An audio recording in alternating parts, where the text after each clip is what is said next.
Future సిటీలో జరిగిన global summit లో తెలంగాణకు భారీ పెట్టుబడులు వచ్చాయి. తెలంగాణ సర్కార్తో పలు సంస్థలు ఎంఓయూ కుదుర్చుకున్నాయి. 2 రోజుల్లో కలిపి 5,75,000 కోట్ల రూపాయల పెట్టుబడులు వచ్చాయి. తొలి రోజు 2,43 కోట్ల రూపాయల పెట్టుబడులు రాగా, రెండో రోజులు 3,32,000 కోట్ల ఇన్వెస్ట్మెంట్స్ వచ్చాయి. సీఎం రేవంత్ రెడ్డి మంత్రుల సమక్షంలో పలు సంస్థలు ఎంఓయూ కుదుర్చుకున్నాయి. విద్యుత్ రంగంలో దాదాపు 3 లక్షల కోట్ల పెట్టుబడులు వచ్చాయి. Pumped storage, solar power plant విభాగంలో 7,000 కోట్లని ఇన్వెస్ట్ చేసేందుకు My Home Power Private Limited ముందుకొచ్చింది. పర్యాటక రంగంలో 7,045 కోట్ల పెట్టుబడులు వచ్చాయి. దీంతో ప్రత్యక్షంగా 10,000 మందికి, పరోక్షంగా 30,000 మందికి ఉపాధి లభించనుంది. Food Link FNB Holdings India Private Limited సంస్థ 3,000 కోట్లని ఇన్వెస్ట్ చేసేందుకు ముందుకొచ్చింది. భారత్ ఫ్యూచర్ సిటీలో integrated global convention, trade and exhibition centre ని పీపీపీ మోడ్ లో నిర్మించనుంది. ఇక కేఈఐ గ్రూప్ అండ్ అసోసియేట్స్ 200 కోట్లు, రిధీరా గ్రూప్ పెట్టుబడి 120 కోట్లని ఇన్వెస్ట్ చేయనున్నాయి. భారత్ ఫ్యూచర్ సిటీలోని ఆచార్య నోవోటెల్ బ్రాండెడ్ హాస్పిటాలిటీ ప్రాజెక్ట్ కి ఇవాళ ఎంఓయూ కుదిరింది. మరిన్ని వివరాలు మా ప్రతినిధి తిరుపతి చారి అందిస్తారు. తిరుపతి చారి,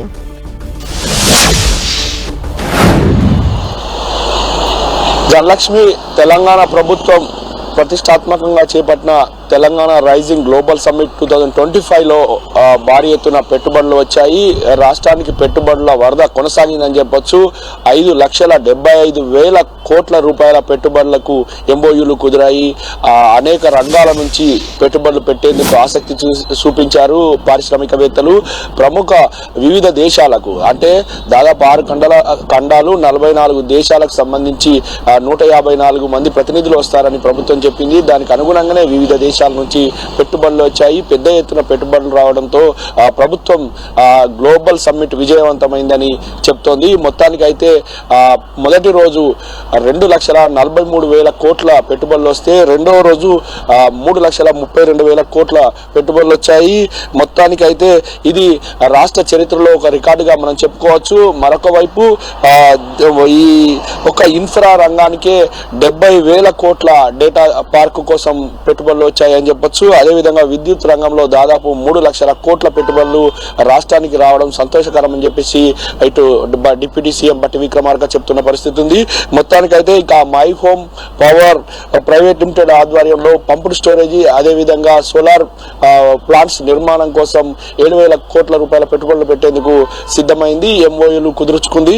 అదేవిధంగా పర్యాటక, ఫార్మా, ఫుడ్ ప్రాసెసింగ్, క్రీడా రంగాల్లో కూడా భారీ ఎత్తున పెట్టుబడులు పెట్టేందుకు వివిధ కంపెనీలు ముందుకు వచ్చాయి. తెలంగాణలో దీనివల్ల లక్షలాది ఉద్యోగాలు, అవకాశాలు వస్తాయని భారత్ ఏదైతే ప్రభుత్వం తలపెట్టిన భారత్ ఫ్యూచర్ సిటీ అది మరింత అభివృద్ధి చెందుతుందని ప్రభుత్వం భావిస్తోంది. ఈ సీఎం రేవంత్ రెడ్డి ఆధ్వర్యంలోనే, ఈ సమక్షంలోనే ఈ ఎంఓయూలు అన్ని కుదిరాయి. అయితే భారీ ఎత్తున పెట్టుబడులు రావడంతో ఇక పవర్ఫుల్ గా మారనుంది విద్యుత్ రంగము. అదేవిధంగా డేటా సెంటర్ కు ఒప్పందాలు కుదరడంతో ఐటీ సెక్టార్ మరింతగా విస్తరించనుంది. భారత్ ఫ్యూచర్ సిటీలో కూడా ఐటీ రంగానికి ప్రాధాన్యత ఇస్తుంది. మరి ఎకో టూరిజం, అదేవిధంగా ఇతర రంగాలకు కూడా పెద్ద ఎత్తున ప్రభుత్వం ప్రోత్సహిస్తుంది. దీంతో ఆ రంగాల నుంచి కూడా పెద్ద ఎత్తున పెట్టుబడులు వచ్చాయి.